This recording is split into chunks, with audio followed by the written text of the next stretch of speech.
Aku adalah Rino Wijaya, duduk di sudut ruang rapat kantor advokat mewah di kawasan Sudirman, Jakarta. Kayu jati mengkilap di dinding, lampu kristal menyinari meja panjang. Kakakku Budi sedang memamerkan kemenangan terbesarnya.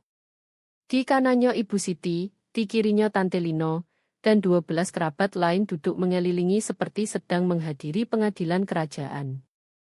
Budi memakai jas custom buatan penjahit terkenal di Senayan, harganya lebih mahal dari gaji bulanan kebanyakan orang. Istri Budi, Nito, terus menyentuh lengannya seperti suaminya sudah jadi rojo. Aku duduk di kursi pojok dekat pintu, posisi yang selalu kuterima di setiap acara keluarga. Kalau kamu pernah jadi kambing hitam keluarga sementara anak emas mengambil semua pujian, kamu pasti mengerti rasanya. 4 tahun lalu, saat kakek Hadi didiagnosis kanker paru stadium 3, segalanya berubah di keluarga kami. Bukan karena kami bersatu seperti keluarga normal. Tidak, berubah karena tiba-tiba ada warisan properti senilai miliaran rupiah yang layak diperjuangkan. 10 bangunan sewaan tersebar di Jakarta, Bandung, dan Surabaya, plus gedung komersial dengan kontrak perusahaan jangka panjang. Pendapatan sewa bulanan mencapai 700 juta, tepat waktu seperti jam. Selama 32 tahun, Budi hanya melihat uang. Aku melihat kakekku perlahan sekarat sambil berpura-pura kuat. Keluarga kami selalu punya aturan tak tertulis. Budi adalah yang bertanggung jawab, sukses, anak kesayangan ibu yang selalu dibanggakan di gereja dan arisan. Dia punya gelar sarjana ekonomi dari UI, pekerjaan korporat di BAN, istri cantik, dan pendapat yang selalu benar. Aku adalah si seniman, yang tidak praktis, yang keluar dari kuliah bisnis untuk mengejar fotografi, si anak gagal. Ibu selalu memperkenalkan aku di acara keluarga sebagai Rino yang masih mencari jati diri, padahal aku sudah 32 tahun. Budi langsung menyatakan rencananya. 2 minggu setelah diagnosis, saat kami minum kopi di kafe dekat rumah sakit, dia bilang, nanti kalau kakek meninggal, harus ada yang mengelola properti ini dengan benar. Orang yang punya pengalaman bisnis sungguhan. Kakek belum meninggal, jawabku. Budi tersenyum dingin. Kamu terlalu emosional. Itu sebabnya kamu tidak akan pernah sukses, Rino. Aku tidak membantah. Sudah lama aku tahu berdebat dengan Budi seperti meninju tembok. Aku justru mengunjungi kakek 3 kali seminggu, lalu 5 kali, lalu hampir setiap hari saat kanker semakin parah. Kami duduk di rumah kecilnya di kawasan Menteng, satu-satunya properti yang tidak pernah disewaan. Kakek bercerita tentang bagaimana dia membangun kerajaan dari nol. Dimulai dari satu rumah kontrakan di 1973, katanya suaranya semakin lemah setiap bulan. Nenekmu dan aku kumpulkan uang muka dengan susah payah. Aku perbaiki sendiri, belajar pipo dari buku perpustakaan. Aku percaya. Kamu tidak pernah setengah-setengah, kataku sambil mengatur selang oksigennya. Suatu sore di Maret, 6 bulan setelah diagnosis, kakek bilang, Budi datang kemarin. Habis 40 menit bicara tentang software, manajemen properti, dan strategi pajak. Tidak pernah tanya bagaimana keadaanku atau pengobatannya. Mata kakek masih tajam meski tubuhnya lemah. Dia cuma tanya, apakah aku sudah memperbarui wasiat. Perutku terasa dingin. Kakek meraih tanganku, genggamannya masih kuat. Aku tahu persis apa yang terjadi. Kamu tahu kenapa aku tidak pernah ajari Budi soal properti? Karena dia tidak pernah bertanya. Dia tidak peduli properti itu. Dia hanya peduli uangnya. Ada bedanya. Kakek berhenti sejenak untuk bernapas. Kamu berbeda. Kamu pernah tanya tentang Ibu Jen di unit 4 saat suaminya meninggal. Kamu ingat keluarga Joko di gedung komersial yang merayakan 20 tahun kontrak. Kamu melihat orang bukan angka. Aku hanya memperhatikan, jawabku pelan. Tepat sekali, kata kakek sambil meremas tanganku. Aku harus tunjukkan sesuatu padamu. Saat itulah segalanya berubah. Kakek mengajakku keliling semua properti. 10 bangunan, 42 unit sewaan, 3 ruang komersial. Dia perkenalkan aku ke setiap penyewa, tunjukkan kunci cadangan, jelaskan kontraktor mono yang bisa dipercaya. Furnace ini dari 1987. Tahun depan harus diganti, sekitar 225 juta, katanya. Atap ini masih tahan 5 tahun lagi kalau beruntung. Ibu Rosa di unit 2O, sewanya selalu tepat waktu, tapi anaknya sedang cerai. Mungkin perlu keringanan beberapa bulan. Aku mencatat ratusan halaman. Aku foto semuanya, pelajari sistem, hafal detail. Budi tidak tahu opo-opo. Keluarga mengira aku hanya mengunjungi kakek yang sekarat, si anak emosional yang tidak bisa menghadapi kenyataan. Suatu malam beberapa bulan sebelum kakek meninggal, dia bilang, "Rino, aku akan lakukan sesuatu dan kamu harus percaya padaku. Properti itu aku akan pindahkan semuanya." Jantungku berhenti. Kepada Budi. Kepadamu. Aku tidak bisa bernapas. Kakek, aku tidak bisa. Keluarga akan melakukan apa yang sudah mereka lakukan sekarang. Ibumu akan ikut Budi seperti biasa. Tante Lino akan minta bagiannya karena merasa berhak. Budi akan ancam pengacara dan marah-marah. Wajah Akek tenang tapi tegas. Tapi properti itu akan jadi milikmu sepenuhnya. Secara hukum, lengkap, tidak bisa dibatalkan. Kenapa? Karena kamu satu-satunya yang akan menjaga mereka dengan benar. Kamu melihatnya sebagai rumah bagi orang-orang, bukan hanya mesin penghasil uang. Dia mengeluarkan map tebal berisi dokumen. Pengacaraku sudah siapkan selama 2 bulan. Tinggal tanda tanganmu. Tanganku gemetar, tapi aku tanda tangan. Transfer dilakukan diam-diam. Advokat Pak Darmawan, teman kakek selama 40 tahun, ahli kerahasiaan. Sertifikat tanah diubah, akta hibah dicatat di notaris dan kantor pertanahan. Pendapatan sewarep 700 juta mulai masuk ke rekening lej atas namaku. Aku tidak bilang podo siapapun. Bukan karena sembunyi, tapi karena melindungi. Dan karena aku ingin lihat apa yang akan terjadi. Aku ingin tahu apakah keluargaku akan mencintaiku tanpa mengira aku anak gagal yang miskin. Jawabannya, tidak. Kakek Hadi meninggal pada hari Selasa di November. Tenang di rumahnya, tanganku memegang tangannya. Kata terakhirnya, kamu akan baik-baik saja, nak. Bahkan lebih dari baik. Pemakaman jadi sirkus. Budi memberi pidato tentang kehebatan bisnis kakek dan warisannya. Ibu menangis dramatis. Tante Lino mengeluh tentang bunga. Aku duduk di belakang, diam saja.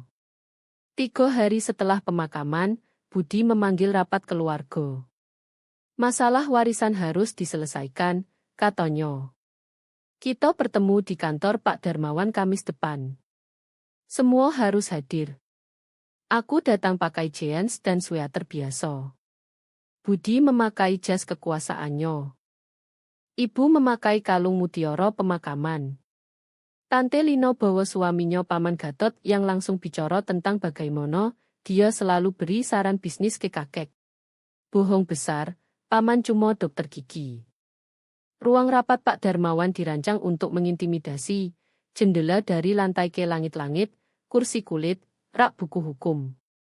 Pak Darmawan 73 tahun tapi otaknya tajam seperti pisau. Budi tidak menunggu.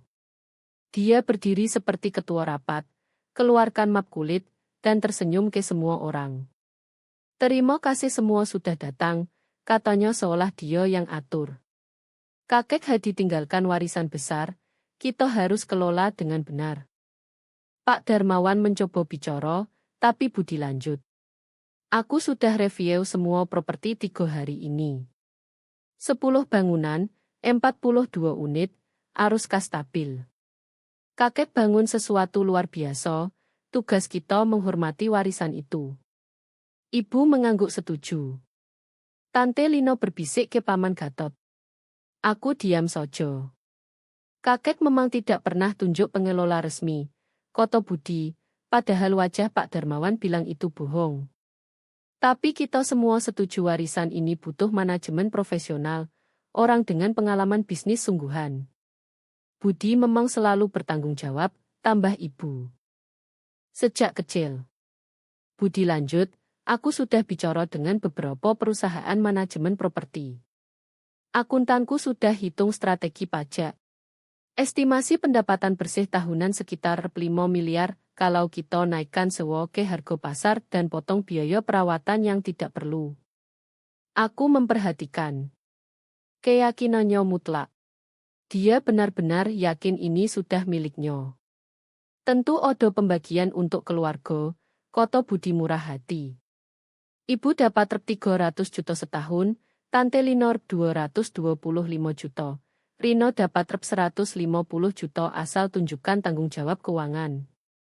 Rep 150 juta dari warisan yang hasilkan rep 700 juta sebulan. Aku bicara pelan untuk pertama kali. Budi. Dia menoleh seolah baru ingat aku odo. Rino, aku tahu ini rumit, tapi percaya padaku, ini terbaik untuk semua.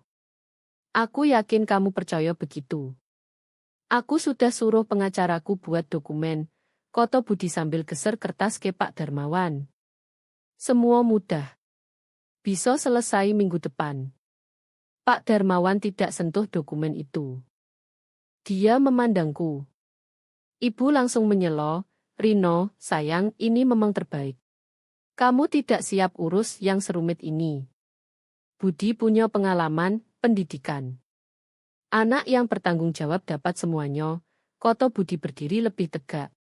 Semua 10 properti yang hasilkan rep 700 juta sebulan. Ini soal warisan. Ini soal kompetensi. Saat itulah Pak Darmawan berdiri.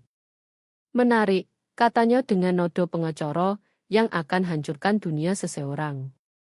Karena akta hibah sudah dilakukan 4 tahun lalu. Ruangan hening total. Budi perkedip. Properti opo? Pak Darmawan buka mapnya sendiri. Semua sudah dipindah dari Nomo Hadi Wijaya sejak Maret 2021. 10 bangunan, 42 unit, 3 ruang komersial. Wajah ibu pucat. Tidak mungkin. Ayah tidak akan, aku yang urus sendiri, lanjut Pak Darmawan. Semua dicatat di kantor pertanahan, legal, resmi. Budi geleng-geleng. Tidak, aku pasti tahu. Aku yang urus perawatan. Aku yang kirim laporan pengeluaran. Itu poin menarik lain, Koto Pak Darmawan. Kwitansi perawatan yang kamu ajukan ke warisan, yang klaim kamu kelola properti dan pakai uang sendiri untuk perbaikan Budi diam kaku. Opo soal itu? Semua palsu. Pak Darmawan keluarkan map lebih tebal. Setiap kwitansi, setiap tagihan, setiap klaim pengeluaran, semuanya dibuat-buat, dan kami bisa buktikan. Konyol, Koto Budi, tapi suaranya sudah retak. Aku punya bukti. Kamu punya bukti palsu, koreksi Pak Darmawan. Contohnya, kwitansi rep 180 juta untuk VAT baru di properti Maple Street. Perusahaan VAT asli tidak odo catatan karena pekerjaan itu tidak pernah odo. Budi mulai panik. Mungkin aku pakai kontraktor lain, atau ini, rep 120 juta untuk perbaikan atap gedung komersial. Padahal perusahaan atap yang kamu sebut sudah bangkrut tahun 2019, 2 tahun sebelum kwitansi ini dibuat. Tante Lino berdiri. Pak Darmawan, pasti odo kesalahpahaman. Tidak odo kesalahpahaman. Selama 4 tahun, Budi ajukan klaim pemalsuan perawatan sekitar 2,6 miliar ke warisan. Ibu terkesiap. Budi, bilang itu tidak benar. Tapi Budi tidak pandang ibu. Dia pandang aku. Dan aku lihat momen dia sadar. Kamu tahu sejak awal. Aku balas tatapannya. Aku tidak tahu soal kwitansi palsu. Tapi itu sentuhan bagus. Sangat kreatif. Properti itu milikmu, tanya Nito suaranya naik. Sejak Maret 2021, jawabku tenang. Kakek hibahkan semuanya 4 bulan sebelum meninggal. Semua milikku. Tidak sah, kata Budi putus asa. Dia sudah sakit. Pengaruh tidak wajar. Dia sepenuhnya waras, kata Pak Darmawan. Ada surat dokter dari 3 rumah sakit beda, yang konfirmasi kapasitas mentalnya. Ada rekaman video penandatanganan, disaksikan 2 orang independen yang tidak ada hubungan dengan keluarga. Aku keluarkan mapku sendiri yang selama ini kupegang di pangkuan. Tapi ini intinya, Budi, kataku sambil geser map itu ke meja. Sementara kamu ajukan kwitansi palsu, aku benar-benar rawat properti dengan uangku sendiri. Uang dari sewa yang sudah sah milikku 4 tahun ini. Map itu mendarat di meja dengan bunyi memuaskan. Budi membuka map dengan tangan gemetar. Ini semua perbaikan, upgrade, pengeluaran sah, kataku. Furnace di properti Maple Street, halaman 12. Aku ganti tahun lalu 240 juta. Atap gedung komersial, halaman 37, rep 330 juta, selesai 6 bulan lalu. Pemanas air rusak Ibu Roso, halaman 53. Perbaikan darurat 24 jam karena dia punya 3 anak dan bulan Januari. Budi membalik halaman, wajahnya semakin merah. Semua didokumentasikan, sah, dibayar dari pendapatan sewa, yang kamu kira harus jadi milikmu. Aku bersandar di kursi. Kamu mau bicara soal manajemen bertanggung jawab, Budi? Aku sudah bertanggung jawab. Kamu cuma ajukan kwitansi palsu dan rencana usir penyewa untuk naikkan sewa. Kamu tidak berhak, kata ibu suaranya bergetar. Rino, kakek pasti tidak mau begini. Keluarga tidak bohong, potongku. Keluarga tidak palsukan dokumen. Keluarga tidak curi dari satu sama lain. Kamu manipulasi orang sekarat, tuduh Tante Lino. Aku kunjungi orang sekarat, koreksiku. 3 kali seminggu, 5 kali, lalu setiap hari. Pegang tangannya saat kemoterapi. Pelajari penyewanya, propertinya, karya hidupnya. Kamu di mana, Tante Lino? Kamu di mana, Budi? Ini tidak adil, kata Nito. Budi sudah rencanakan. Dia keluar kerja.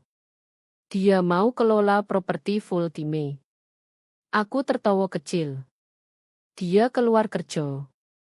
Aku pandang Budi yang rahangnya mengeras. 2 minggu lalu dia kasih resign setelah pemakaman. Jadi kamu keluar dari pekerjaan enam dikit untuk kelola properti yang tidak kamu miliki dan tidak pernah verifikasi apakah masih milik kakek. Aku geleng. Itu bukan kecerdasan bisnis, Budi. Itu kebodohan. Kamu sombong kecil, Budi mulai. Pak Darmawan berdehem. Odo lagi. Kepala Budi menoleh cepat. Lebih banyak. Kwitansi palsu itu merupakan upaya pencurian dengan tipu daya. Dengan jumlah rep 2,6 miliar, ini pidana berat. Wajah Pak Darmawan netral tapi ada kepuasan di baliknya. Aku wajib laporkan ke polisi. Kamu tidak serius, kata ibu. Pak Darmawan, kita kenal bertahun-tahun. Itu sebabnya aku serius, Bu Siti. Hadi sahabatku. Apa yang Budi coba lakukan bukan hanya tidak etis. Ini pidana. Budi berdiri cepat sampai kursinya jatuh. Aku tidak akan duduk di sini dituduh kriminal oleh adikku sendiri. Kalau begitu pergi, kataku simpel. Kamu memang tidak dibutuhkan di sini. Kamu tidak pernah dibutuhkan. Saat itu pintu terbuka. Dua orang masuk, pria dan wanita, pakai jas dan lencana. Budi Wijaya, kata wanita itu. Wajah Budi memucat. Siapa kalian? Detektif Sari dari unit penipuan. Ini Detektif Joko. Kami dapat panggilan dari Pak Darmawan. Pak Darmawan mengangguk. Aku hubungi polisi pagi ini setelah review dokumen palsu yang Budi coba ajukan. Detektif Sari mendekat. Pak Budi, kami perlu Ondo ikut kami. Odo pertanyaan soal dokumen keuangan yang Ondo ajukan 4 tahun terakhir. Gila, kata Nito sambil pegang lengan Budi. Kamu tidak bisa tangkap dia begitu saja. Belum ditangkap, kata Detektif Joko. Tapi kami perlu bicara soal 2,6 miliar klaim palsu. Budi pandang aku, mungkin untuk pertama kali dalam 30 tahun. Kamu hancurkan keluarga. Tidak, jawabku pelan. Aku hanya menolak dihancurkan olehnya. Dia mau bicara lagi tapi Detektif Sari sudah bawa dia ke pintu. Nito ikut dengan heelsnya berderak di lantai marmer. Pintu tertutup. Keheningan mencekam. Ibu menangis sungguhan kali ini. Bagaimana kamu bisa lakukan ini, Rino? Podo kakakmu sendiri. Bagaimana aku bisa? Dia coba curi properti yang kakek hibahkan secara sah kepadaku. Dia palsukan hampir 2,6 miliar pengeluaran. Dia rencana naikkan sewa podo keluarga yang sudah tinggal puluhan tahun. Dan kamu tanya bagaimana aku bisa? Dia kakakmu, bisik ibu. Tapi dia tidak pernah perlakukan aku sebagai adik. Aku berdiri. Aku selesai memohon tempat di meja ini. Selesai jadi anak gagal sementara Budi dipuji karena hal biasa. Selesai. Tante Lino dapat suaranya lagi. Kamu akan menyesal saat butuh keluarga. Aku punya keluarga, potongku. Aku punya ibu Jendi 4 yang kirim lumpia setiap Imlek. Aku punya keluarga Joko yang undang aku ke pernikahan anaknya. Aku punya 42 rumah tangga yang benar-benar menghargai apa yang aku lakukan untuk mereka. Aku pandang dia. Yang tidak aku punya adalah kerabat yang menghargai aku, dan sejujurnya aku baik-baik saja. Aku ambil mapku dan berjalan ke pintu. Rino, panggil Pak Darmawan. Kamu butuh ini. Dia beri map lain. Dokumen update semua 10 properti. Semua beres. Lodge hasilnya sangat bagus. Kakek pasti bangga. Terima kasih, Pak. Satu lagi, bisiknya. Kwitansi palsu itu aku sadari setahun lalu. Aku kumpulkan bukti sejak saat itu. Kakek minta aku jaga kamu. Ini janjiku. Aku peluk dia di ruang rapat itu sementara ibu menangis dan Tante Lino memelotot. Lalu aku keluar. Dampaknya langsung dan spektakuler. Budi didakwa percobaan penipuan dan pencurian dengan tipu daya dalam 48 jam. Koran lokal muat berita, profesional keuangan ditangkap dalam skema penipuan warisan rumit. Profil LinkedIn-nya hilang. Facebook Nito jadi privat. Ibu telepon aku 17 kali hari pertama. Aku tidak jawab. Pesan suaranya dari memohon sampai marah sampai putus asa. Kamu hancurkan keluarga ini, kota pesan nomor 12. Kakek pasti malu. Aku telepon balik hari ketiga. Kakek tahu persis apa yang dia lakukan, kataku. Dia tahu Budi akan coba begini. Makanya dia hibahkan semuanya 4 tahun lebih awal. Makanya semua didokumentasikan. Dia lindungi warisannya dari orang yang hanya lihat uang. Kamu racuni dia melawan keluarganya sendiri, tuduh ibu. Tidak, Bu. Aku kunjungi dia saat sekarat. Odo bedanya. Aku tarik napas. Kamu boleh jadi bagian hidupku, tapi hanya kalau kamu terima aku bukan anak gagal yang selama ini kamu anggap. Kalau tidak, kita selesai. Ibu tutup telepon. Dia tidak telepon lagi. Tante Lino coba cara lain.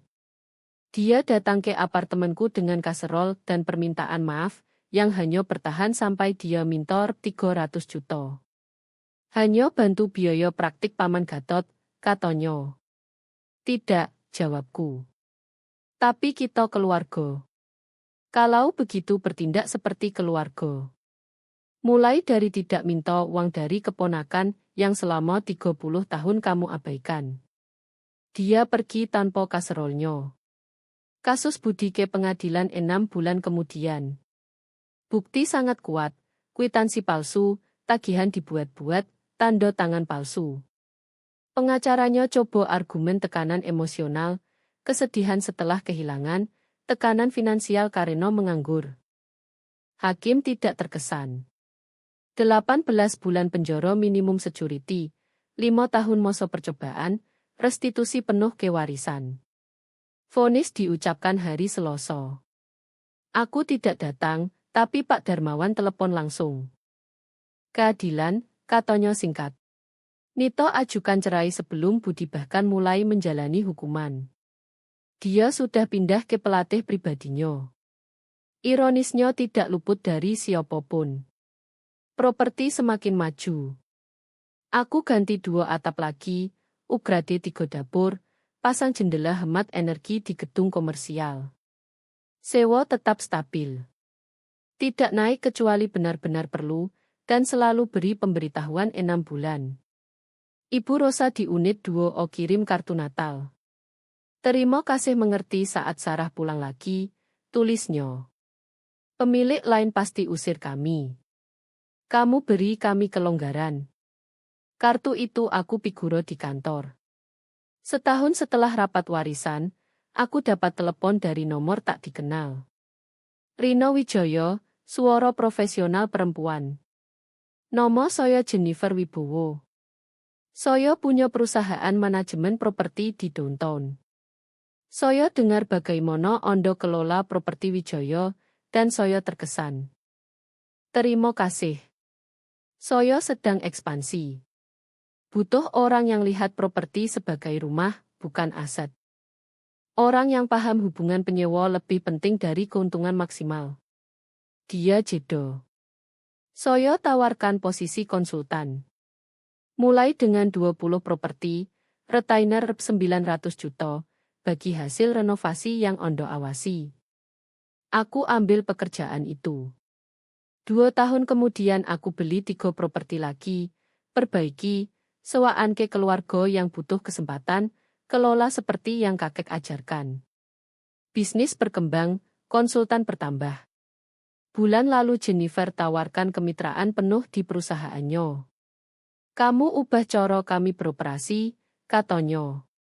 Retensi penyewa naik 40%. Referral meledak. Kamu benar. Perlakukan orang sebagai orang bukan mesin uang ternyata lebih masuk akal bisnis. 3 tahun setelah rapat warisan, aku minum kopi di properti Maple Street. Aku ubah lantai dasar jadi ruang komunitas penyewa. Odo ketukan di jendela. Itu ibu. Dia kelihatan lebih tua, lelah. Bawa tas belanja 1 dan memakai mantel yang aku kenali dari 5 tahun lalu. Aku buka pintu. Aku tidak mau uang, katanya langsung. Baik. Dia lihat sekeliling ruang komunitas.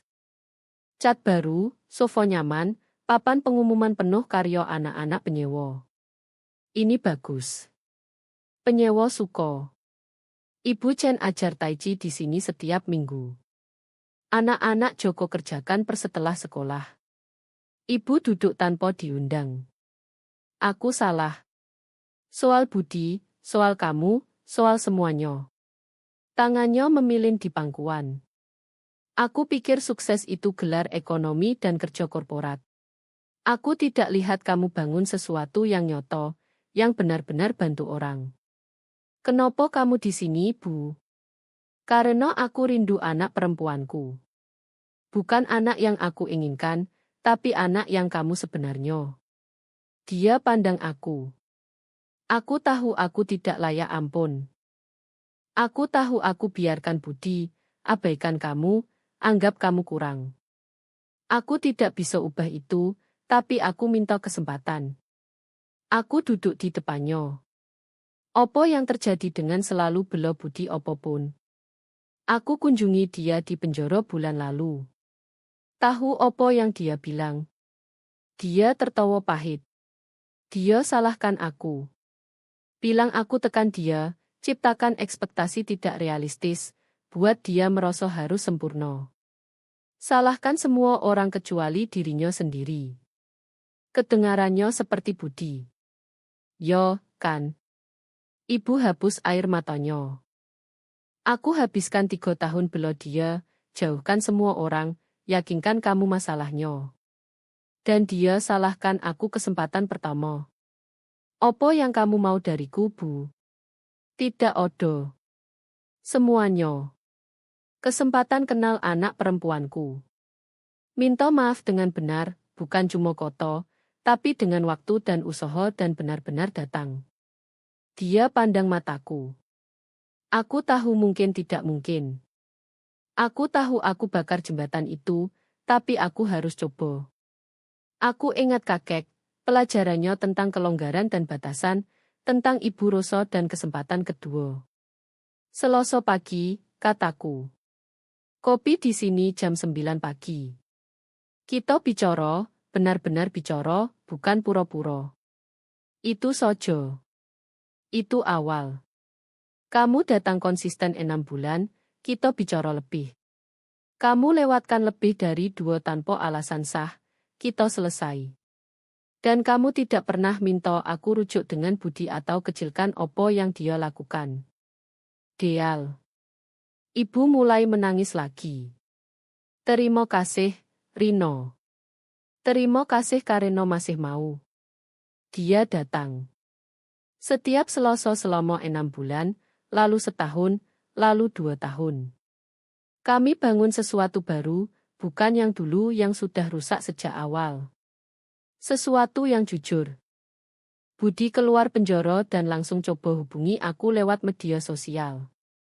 Pesannya 3 paragraf pembenaran diri diakhiri permintaan Rp 750 juta untuk bangkit lagi. Aku blokir dan tidak pikir lagi. Bulan lalu, hari ulang tahun kakek, aku ke makamnya, bawa whisky kesukaannya, tuang sedikit ke tanah. Properti berjalan baik, kek, kataku. 42 keluarga aman dan stabil. Tambah 3 bangunan lagi. Program komunitas di 4 lokasi. Ibu Jen sampaikan salam. Angin berhembus di pepohonan. Budi sudah keluar. Aku tidak ketemu dia. Tidak rencana. Ibu dan aku bicara hati-hati, tapi bicara. Aku tersenyum. Kamu benar, kek. Tentang semuanya. Properti bukan cuma bangunan. Mereka rumah, dan itu lebih penting dari keuntungan maksimal. Aku hampir dengar dia setuju. Kamu ajari aku lihat orang, hargai kestabilan daripada eksploitasi, bangun sesuatu yang bertahan. Aku berdiri. Aku lakukan itu setiap hari. 442 keluarga dan terus bertambah. Matahari terbenam, semuanya kemasan. Terima kasih, kataku, karena percaya padaku dengan warisanmu. Karena lihat siapa aku sebenarnya bukan yang semua orang inginkan. Karena beri aku alat untuk bangun sesuatu nyata. Aku berjalan ke mobilku, Honda biasa karena beberapa hal tidak berubah, dan mengemudi ke properti Maple Street. Taichi Selasa baru selesai, Ibu Jen melambai lewat jendela. 42 keluarga, bisnis yang tumbuh, hubungan dengan ibu yang akhirnya jujur. Kehidupan yang dibangun di fondasi yang kakek ciptakan, dikembangkan dengan pelajaran yang dia ajarkan. Budi mau kerajaan diberikan begitu saja. Aku dapat dengan usaha bangunan demi bangunan, keluarga demi keluarga, pilihan demi pilihan. Kertas mengalahkan janji setiap kali. Dan kadang kambing hitam keluarga ternyata satu-satunya yang benar-benar mengerti arti keluarga.